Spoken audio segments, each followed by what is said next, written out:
Hey guys, Mr. Bauman here on our first installment of Learning Math with Mr. Bauman from Mr. Bauman's Basement. So, welcome to our basement. I hope this message finds you all doing well, staying healthy. I hope this message finds your family all doing well and staying healthy as well. And I know these are not ideal conditions.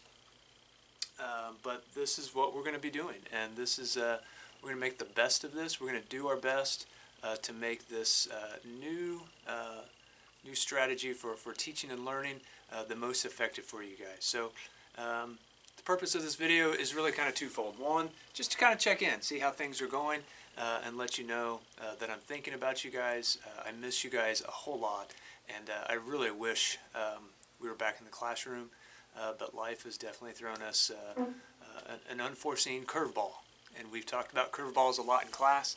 And with any curveball, you got to adjust your swing, react a little bit differently, and eventually we're going to catch up to the curveball.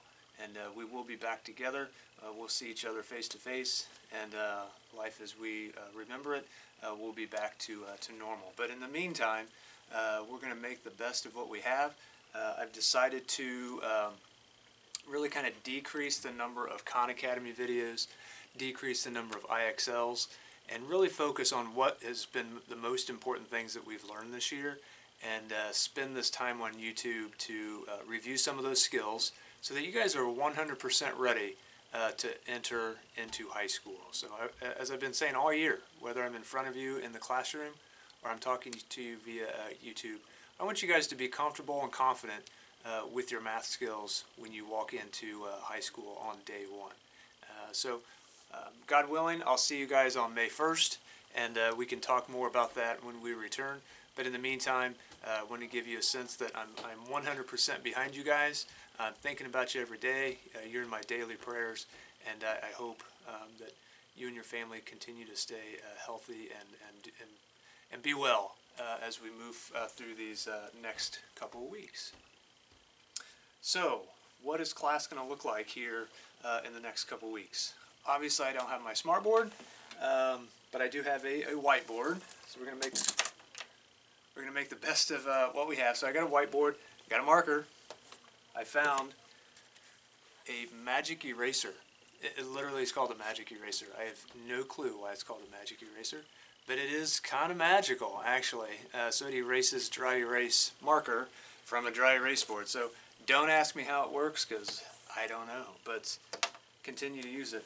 Got my foosball table here. It's serving as kind of my impromptu desk space. I got my Chromebook, and most important, really hasn't changed since I saw you guys in class, different mug, but one of the most important elements for any teacher is a cup of coffee or a mug of coffee, and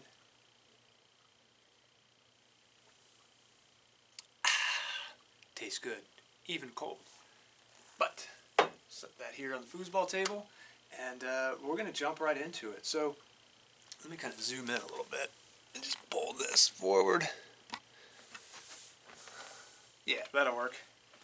All right, so today, I don't want to keep you too long. Number one, because I'm really just trying to get used to this whole YouTube thing. But wanted to spend a little bit of time to review what we were just finishing with when I last saw you guys, which was scientific notation.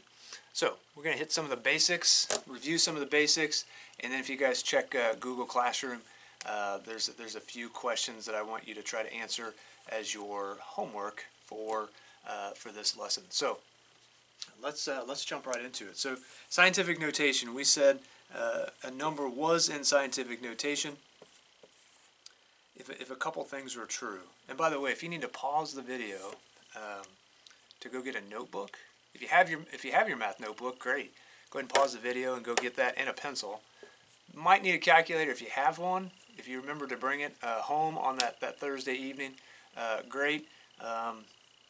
If not, just use your Chromebook as your calculator. If you don't have your math notebook, well, tough noogies. You can just use any paper. Any paper will do. Just earmark it as math. even if you have to use like the back end of like your language arts notebook or your Spanish notebook or whatever, just make sure you mark it as math. So I'll give you a chance to pause the video and go get something to write with and something to write on. And we're back. Okay, so scientific notation. What does that look like? You could, pull this in a little bit tighter, you could have a number like this. What makes this scientific notation? As opposed to something that looks like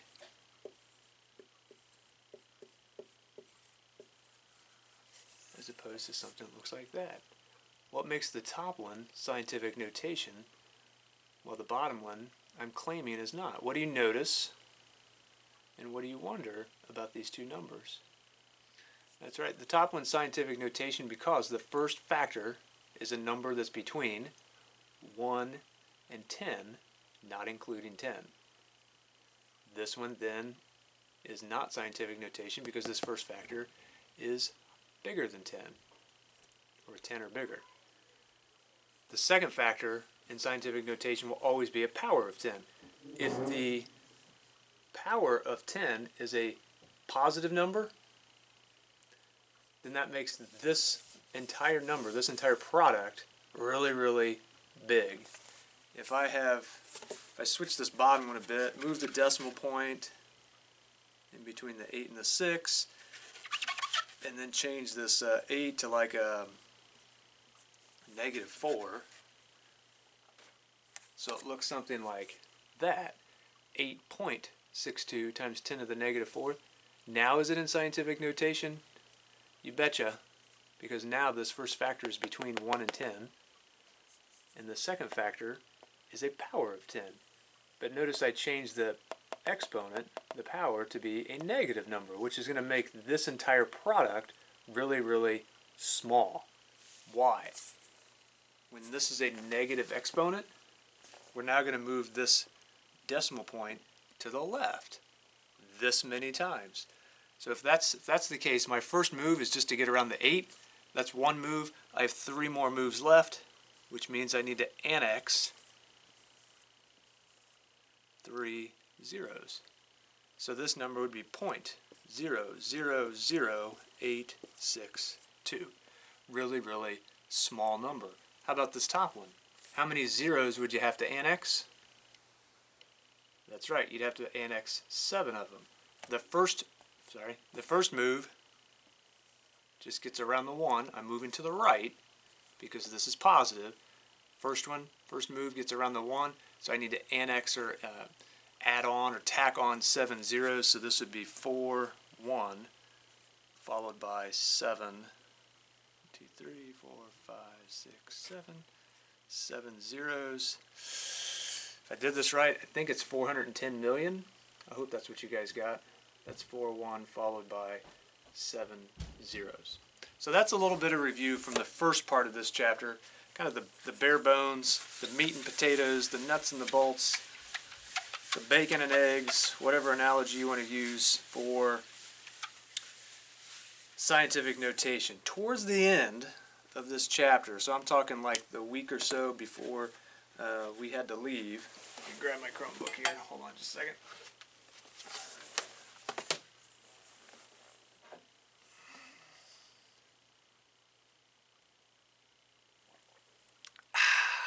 Still good. Black coffee every day. Different mug. All right. Find it here. Give me a second. So towards the middle of this chapter, we were looking at problems. Let me zoom in a little bit more. Kind of like this. And I'm reading backwards, so bear with me for a second, but I think that says, find the sum or difference, write your answer in scientific notation. So I'll give you a chance to copy both of those down, both A and B. Even if you have to pause the video, that's fine. I'm going to go ahead and write them on my whiteboard. Go ahead and pause the video. If you're still writing, go ahead and pause the video. I'm going to write them on my whiteboard so I can show you them a little bit better. What I do with my marker. It dropped. Ugh. All right.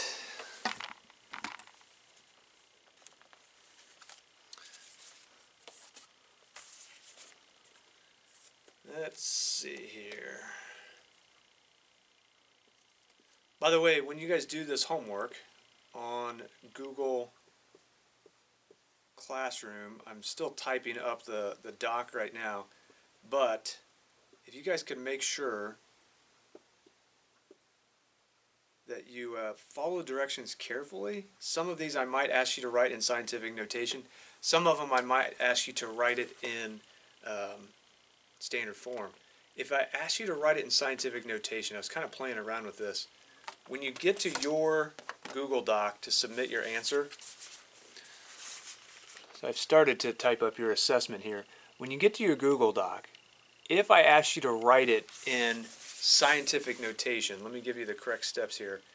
To write an exponent, so to type an exponent on a Google Doc, it's a little tricky because we're used to just writing pencil and paper in class and it's not a big deal.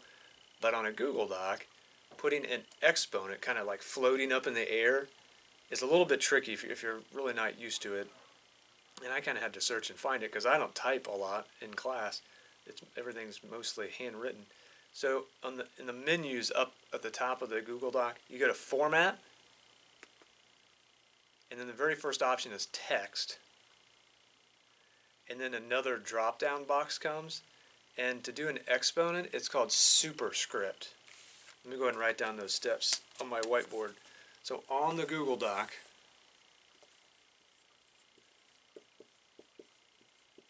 to type an exponent.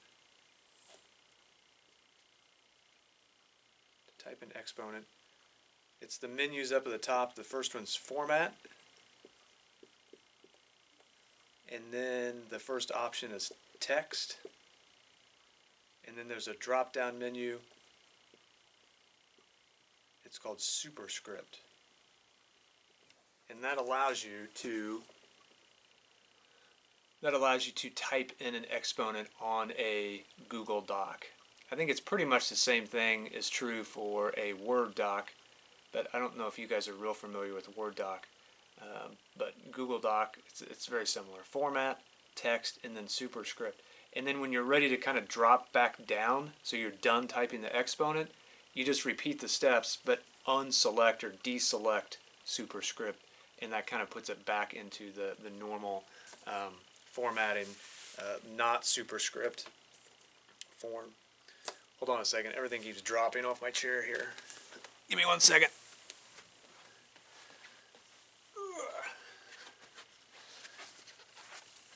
Alright. So this is my third video. I've done one for the period 3. I've done one for the 7th grade. And this is my first for you guys. And so far I've managed not to draw on myself with this marker. But I know time is not on my side with that, and it's eventually going to happen. But oh well. But cup of coffee always makes everything better. Alright, let's give this a whirl. 4.6 times 10 to the third. Really big or really small? That's right, really big. Then we're going to be adding 8.72 times 10 to the third. Again, really big. This is in scientific notation because this first factor is between 1 and 10 being multiplied by a power of 10. A couple different strategies you could take here. The one that I think we did in class, if memory serves me, we first converted this, and this is really what I want to practice with here. Let's convert this into standard form. Move the decimal right or left. That's correct. Move it to the right because this is positive. Annexing 2 zeros, so that'd be 4, 6, followed by 2 zeros. That's 4,600. And we're going to add 8.72 times 10 to the third. Really big. Move it how many times? 3 times, that's right, to the right. So this is going to be 8, 7, 2, with only one zero annexed, and then I'll let you finish that off. You just need to add those two numbers together. Again, make sure you read the directions carefully tonight, or whenever you get this, whenever you start working on this homework. I might ask you to leave it in standard form, and I'm trying to do the addition here real fast because I didn't bring a calculator down here. I got 13,320 if I did the math right. I certainly hope I did. If I ask for this 13,320 in scientific notation, let's practice that. So right now, the decimal is after this zero. So to get it into scientific notation, where does it need to land? It needs to land so that my resulting number is between 1 and 10. So I can't leave it there, way too big. Can't leave it there, 133.2, way too big. Could I leave it here? No, close, but this would give me 13.32. I would have to leave the decimal in between the 1 and the 3. So this would be 1.332 times 10 to the something. So I have to decide, first of all, is this going to be a positive or a negative? It's going to be a positive because I started with something really big. And then you have to count how many times you moved. 1, 2, 3, 4. So if I asked for it in scientific notation, it'd be 1.332 times 10 to the 4th. If I asked for it in standard form,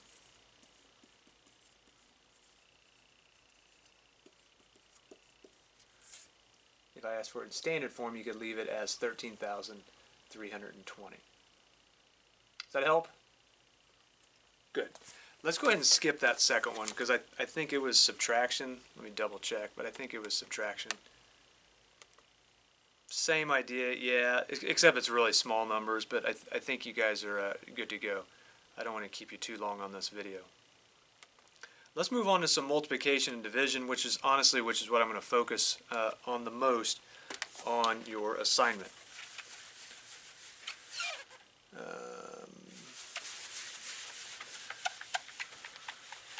What I need is another whiteboard, but I'm making do with what I have right here. So bear with me. Let me go ahead and just write this one on the whiteboard, and I'll hold it up to the screen. So we're trying to find the product. So we're going to be multiplying. Let's go 3 times 10 to the negative 5th times 5 times 10 to the negative 2. So if you weren't able to follow along, you can pause the video.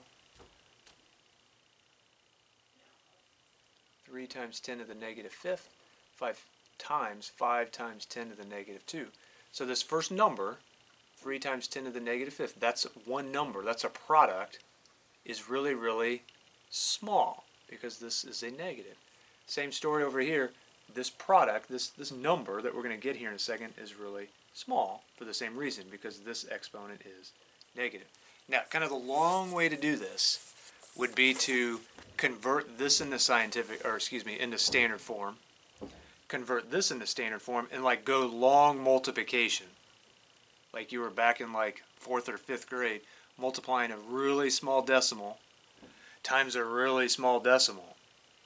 You're going to get a really small decimal at the bottom. And if you take your 4th or 5th grade approach to it, it's going to take you a lot of time. Let me remind you of the shortcut. This is what we did, I think, literally the day before we left. And I know a lot has happened since then. Let me kind of jog your memory. The shortcut was this. Multiply this factor by this factor. Why are we allowed to do that? It's because all of these operations are multiplication. And what do we know from when we were a little kid? What doesn't matter when you're multiplying? The order. The order doesn't matter when you're multiplying. So let's go ahead and do 3 times 5. We all know that that's 15. Now, let's multiply these powers of 10 for the same reason. Because we're multiplying, the order really doesn't matter. Now we're going to be using the rules of exponents that we looked at about 2 or 3 weeks ago. If I'm multiplying two powers that have the same base, both of these have a base of 10, what do we do with the exponents? Multiplying two powers with the same base, you add the exponents. So -5 plus -2, that's -7. So this is 15 times 10 to the -7. Should I accept this for full credit as scientific notation? No. Why? Because this first factor is not between 1 and 10.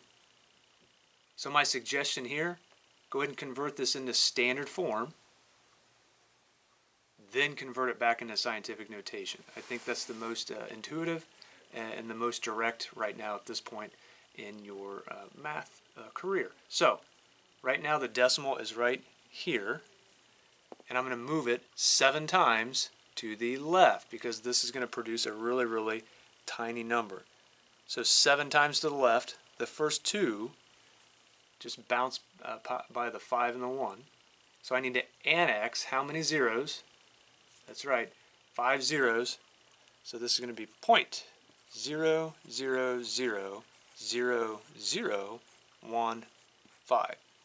So if in the homework tonight I asked for standard form, this is it.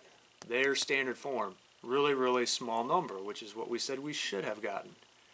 But if in the homework I asked for scientific notation, we got to start bouncing this decimal back over here. Now instead of after the 5, now I want to land it between the 1 and the 5. Because again, I want a number that's between 1 and 10. So let's do that. 1, 2, 3, 4, 5, 6 times. So my final answer in scientific notation would be 1.5 times 10 to the -6. Why is it negative? Because it's a really, really, really tiny number, which means that that exponent has to be negative. And if you're sitting there and you don't believe anything I've said so far, and I certainly hope you believe something that I've said so far, but if you don't, that's okay. You're not going to hurt my feelings. Then you can take out your calculator and check it literally. Type in this first line, the original problem, and I bet that you're going to get on your calculator either this number or they're going to kick it into scientific notation and it might show something in scientific notation. Every calculator is slightly different on how they display it on the screen, but it should look something like this: 1.5 times 10 to the -6. So there's a real quick multiplication, a quick product with scientific notation. I got one more problem for you. Stay with me. I hope you're still awake. Hope I didn't bore you to sleep. I have no idea how long I've been going either. I'm guessing 20 minutes? I seriously have no idea. But I promise, this is the last problem. Alright, let me find it real fast. Bear with me. I'm doing my best.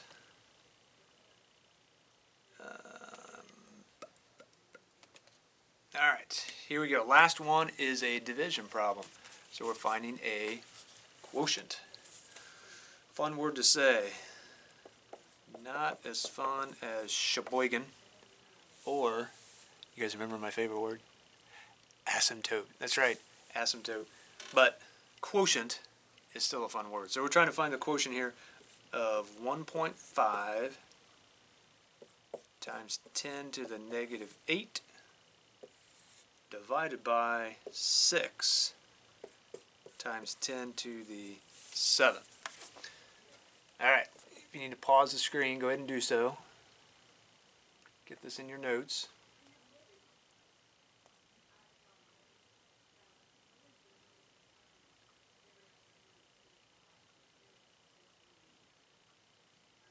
Alright. I gotta get a drink of coffee. Get me through this last problem. Beep, doop, beep, doop, beep. It's terrible.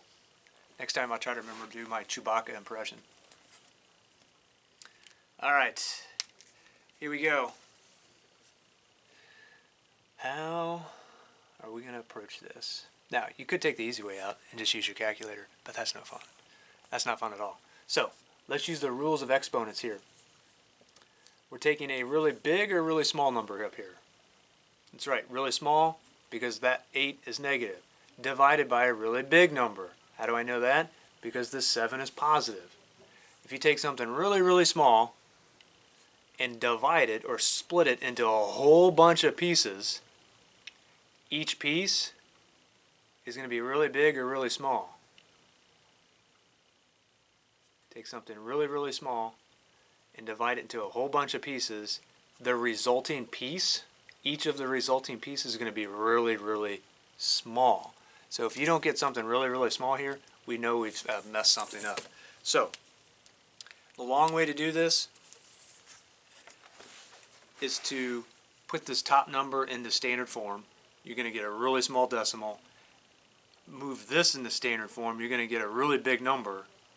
And then you could go like 5th grade, like long division. Move this up a little bit. 5th grade long division, which I don't suggest doing. Honestly, I don't suggest doing it. Not that it's wrong. There's nothing mathematically wrong with it. It just takes a whole heck of a lot of time, which none of us, myself included, really want to do if there's a quicker option. So there's nothing wrong with the long division. Don't get me wrong. There's nothing wrong with it, but let's try to find a faster way. The faster way, again, using the rules of exponents that we learned earlier this chapter, is that if you can simplify these, go ahead and do that. Maybe you recognize that 1.5 is a factor of 6.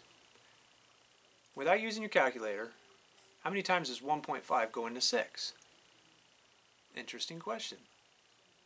Think for a second. Give you a minute to pause the video if you need to. How many times, without using a calculator, how many times does 1.5 go into 6? Alright, unpause. It's 4. How do we know that? 1.5 goes into 3 twice. 3 goes into 6 twice. So 2 groups of 2 is 4. So I could simplify this. This is a 1. This becomes a 4. That's step number 1. Now I can use the rules of exponents to simplify these powers of 10. You got to think for a second. If we're dividing two powers of 10 that have the same base, what do you do with the exponents? You subtract them. Now this one you got to be really careful with. If I subtract negative 8 minus 7, I'm going to get something even smaller, right? I'm going to get negative 15. So what I really have, let me write it down here, I really have 1/4. I'm going to write that as a decimal, just because it's a little bit more natural to write a decimal when we're considering scientific notation. We all know that that's 0.25. That's what I got when I divided these two numbers out, 0.25. Now, when I divided these two powers of 10, I get 10 to the negative 15th power. Now, should I give you full credit for that if you leave this on your assignment? No. As much as I love you, I can't give you full credit for this. Why? Because this first this first factor is not between 1 and 10.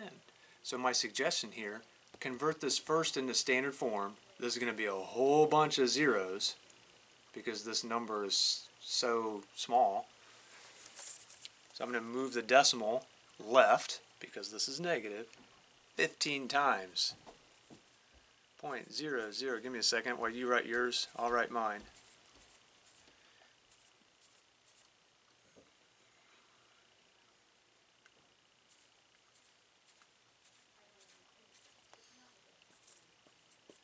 So it should be point,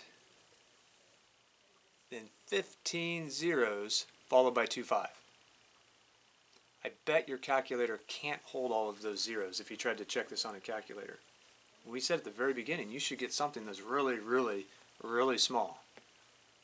So if I ask for standard form, this is what you would write. If I ask for scientific notation, you cannot write this, but I can bounce this back into scientific notation, stopping where? Where should I land the decimal so that it's between 1 and 10? Right there, in between the 2 and the 5. So in scientific notation, let me write it over here because I got a little bit more space. This is now 2.5 times 10 to the what? How many times did I move the decimal so that it landed in between the 2 and the 5? I moved it 16 times. 15 of them to get around the 0, and then one more to get around the 2. I certainly hope that's correct. I'm reading this backwards because I'm looking into the video screen. So I hope I counted those right. Boy, wouldn't I look like a fool if I did that wrong. But send me an email if I did this wrong. And but I'm doing my best. Believe me, I'm doing my best. And there you go. If you wanted to check it, you can go ahead and take out your calculator, divide this original problem. Your calculator is probably not going to be able to display all these zeros. It's probably going to naturally kick it into scientific notation, and it should say something to the effect of 2.5 times 10 to the negative 16. So very, very similar to what you're going to be seeing on your assignment for the first part of this week. I know we got spring break coming up next week, which would be great, just kind of taking a step away from the school work for everybody. And again, my focus these last few weeks until we meet again on May 1st is to do less and less of the IXL, less and less of the Khan Academy, because I know sometimes both of those, Khan Academy and IXL, especially together, is not the most exciting thing to do. And I hope this video was slightly more entertaining. If you didn't find it slightly more entertaining, then, well, tough noogies. But this is what you got. So I'm giving it my best shot. I'm new to YouTube, so cut me some slack if I did a terrible job. I'm doing my best. So I'm going to continue to maybe send out 1 or 2 YouTube videos a week, really kind of hitting those core, those fundamental standards that I think are going to be most beneficial for you to have just rock solid as you walk into high school in just a few short months. So I'm continuing to do my best to hang with you guys and to teach you, even though we're separated by some distance. But I hope this finds you guys doing well. Hope this finds your family doing well. If you have questions, certainly reach out via email. We're going to try to do the Zoom calls once a week as a way to kind of just connect, just kind of see each other, see how things are going, but also give you a chance to ask questions. Anything from that week that you were unsure about, we can use the Zoom live chat video call as kind of a platform for asking questions. So I'll send that link out every week as well. In the meantime, stay safe, stay well, be kind to one another, be kind to your families. We're all doing our best. Be patient with each other. I think a lot of patience goes a long way. A little bit of patience even goes a long way. But most importantly, please pray. Please continue to pray. Know that you're in my daily prayers. I hope and pray that we get to see each other face to face very, very soon. But in the meantime, continue to pray for your families. Continue to pray for our country, our world, and each other. I think prayer is the perfect form of peace, and I think that's what we all need right now is a heaping helping of peace. So continue to pray, and let your prayer life continue to guide and sustain you. So until the next YouTube video, stay well and be kind to each other, and continue to pray. All right? See you guys. Thanks.